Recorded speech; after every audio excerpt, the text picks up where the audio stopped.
নমস্কার সকলকে। অপরিচিত সংসারের আরেকটি ব্লগে আপনাদের স্বাগত জানাই। আজ বুধবার, মার্চের 5 তারিখ। আজ দুপুরে একটু দই কাতলা বানাবো বলে ঠিক করেছি। কিছু আনুষঙ্গিক জিনিসের প্রয়োজন ছিল। বাজারে যেহেতু এই মুহূর্তে যাওয়া সম্ভব ছিল না, তাই অনলাইন থেকেই জিনিসগুলো আনিয়ে নিলাম। তবে চলুন কিভাবে তৈরি করলাম দই কাতলা আপনাদেরকেও একটু দেখাই।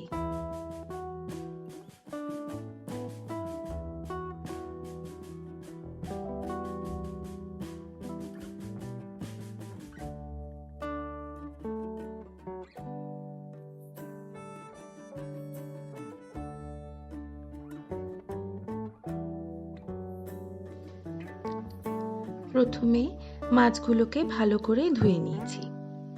এরপর ম্যারিনেশনের জন্য সামান্য নুন, হলুদ এবং কিছুটা সর্ষের তেল দিয়ে ভালো করে মাছগুলোর দুই পিঠে মাখিয়ে নিয়েছি।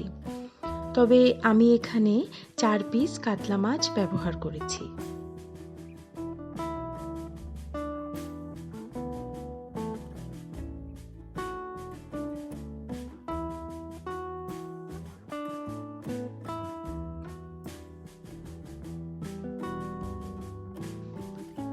ম্যারিনেট হয়ে গেলে একটি মিক্সিং জারে কিছুটা কাজু বাদাম এবং সামান্য মৌরি দিয়ে একটি পেস্ট বানিয়ে নেব।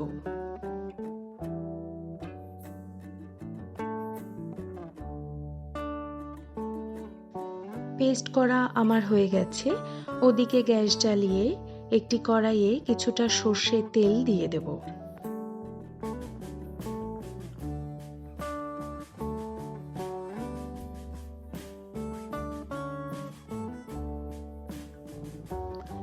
তেল গরম হয়ে গেছে। এবার একে একে মাছগুলো দিয়ে দেব ভাজার জন্য।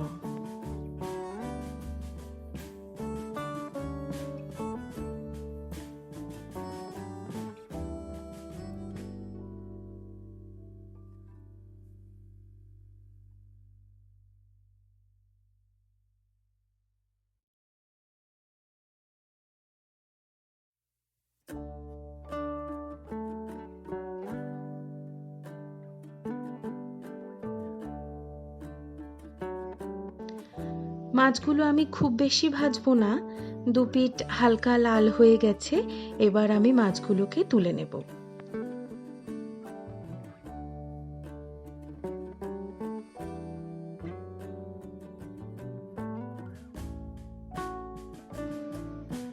এবার ওই তেলেই গোটা গরম মশলা ও একটা শুকনো লঙ্কা দিয়ে একটু ভালো করে ভেজে তারপর গ্রেট করে রাখা পেঁয়াজগুলো দিয়ে দিলাম।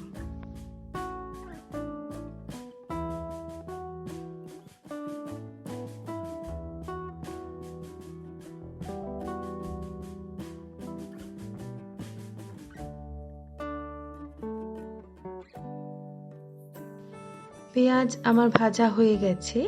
এই সময় গ্রেট করে রাখা আদা ও রসুনগুলো দিয়ে ভালো করে আবারও ভাজবো। সবগুলো আমার ভালো করে ভাজা হয়ে গেছে। এবার তৈরি করে রাখা কাজু বাদামের পেস্টটা দিয়ে ভালো করে মিশিয়ে নেব। আমি এই সময় সামান্য একটু জল ব্যবহার করেছি।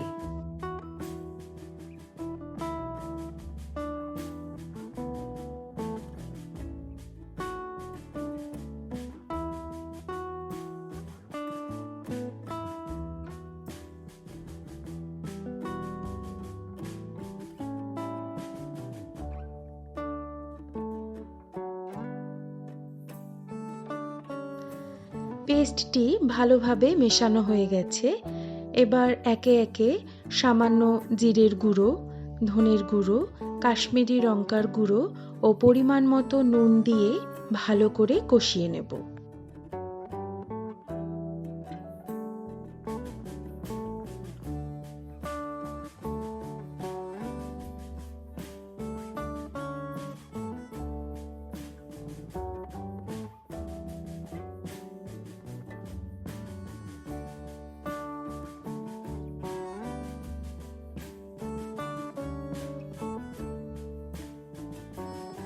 এখন 4টি চিরা কাঁচা লঙ্কা দিয়ে দিলাম।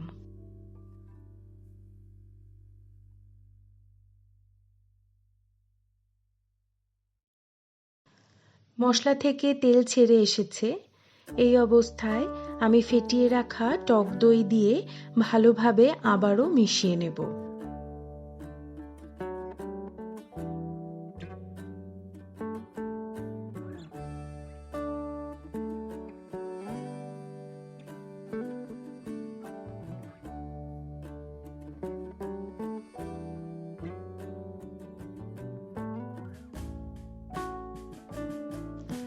মেশানো হয়ে গেছে।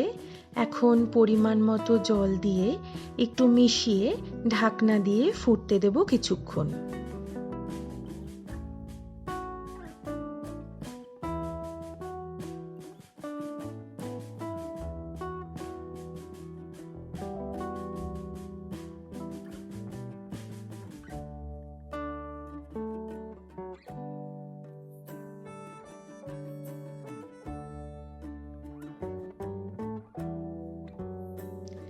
গ্রেভিটা ফুটে গেছে। এবার একে একে ভেজে রাখা মাছগুলো দিয়ে আরও কিছুক্ষণ ফুটিয়ে নেব, যাতে মাছগুলোর ভেতরেও মশলাটা খুব ভালোভাবে ঢোকে।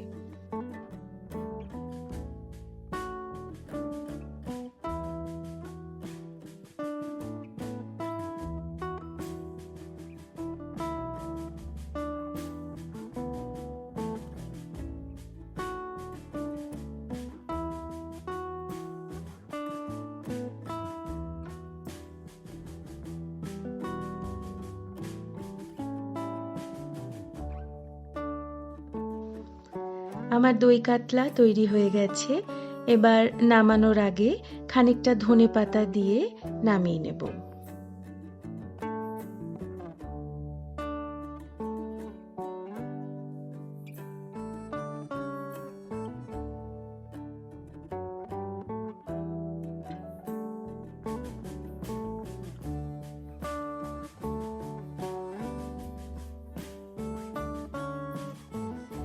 দেখতে কতটা সুন্দর হয়েছে সেটা আপনারাই বলবেন, তবে খেতে খুবই ভালো হয়েছে।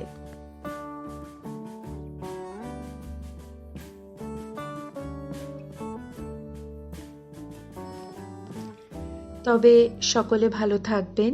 দেখা হবে অন্য আরেকটি ব্লগে। নমস্কার।